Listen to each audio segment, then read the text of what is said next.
નમસ્તે, હું છું રિંકુ લાખાની અને તમે મને માસ્ટર શેફના આ સિઝનમાં ટોપ 18માં જોઈ જ હશે. તો આજે હું શ્રી ગીતા કપાસિયા ઓઇલમાંથી બનાવવા જઈ રહી છું રોટી નાચોસ. તો ચાલો બનાવીએ લેફ્ટ ઓવર રોટીમાંથી રોટી નાચોસ.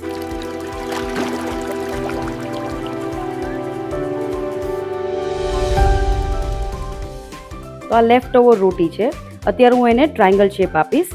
તમે એને કોઈ પણ શેપમાં કટ કરી શકો છો. આ રીતે એને ટ્રાયંગલ શેપમાં બધી કટ કરી લઈએ આપણે. રોટી નાચોસ ફ્રાય કરવા માટે હું લઈશ શ્રી ગીતાનું કપાસિયાનું ઓઇલ. તમને ખબર છે આપણે શ્રી ગીતા કપાસિયા ઓઇલમાં નાસ્તા શું કામ ફ્રાય કરીએ છીએ? કારણ કે એમાં લોંગ લાસ્ટિંગ અને ક્રિસ્પી અને ક્રન્ચી રિઝલ્ટ મળે છે. તો તેલ ગરમ થઈ ગયું છે, હવે એમાં રોટી ફ્રાય કરી લઈએ.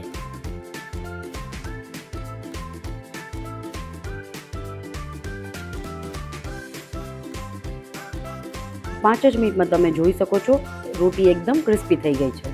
આ મેં સાલસા બનાવ્યું છે કાચી કેરીનું. એમાં ડુંગળી, ટમેટા અને કાચી કેરી લીધી છે અને લીલી ડુંગળીના પાન પણ છે. આપણે એમાં મસાલા કરી લેશું.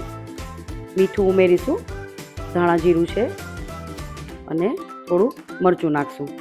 બરાબર એને મિક્સ કરી લેશું.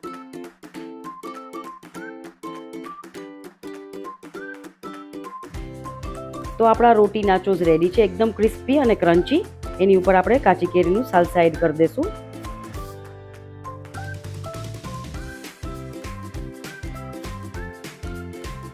તમે એઝ એ સ્ટાર્ટર પણ લઈ શકો છો અને છોકરાઓને જ્યારે ભૂખ લાગે તો બી ત્યારે આ સ્નેક આપી શકો છો.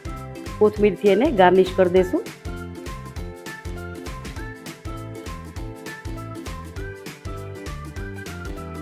તો ફ્રેન્ડ્સ, તમે જોયું ગીતા કપાસિયા ઓઇલમાંથી મેં બનાવ્યા લેફ્ટ ઓવર રોટી નાચોસ. તો તમે પણ જરૂરથી ટ્રાય કરજો અને મને કહેજો કે તમને મારી રેસીપી કેવી લાગી.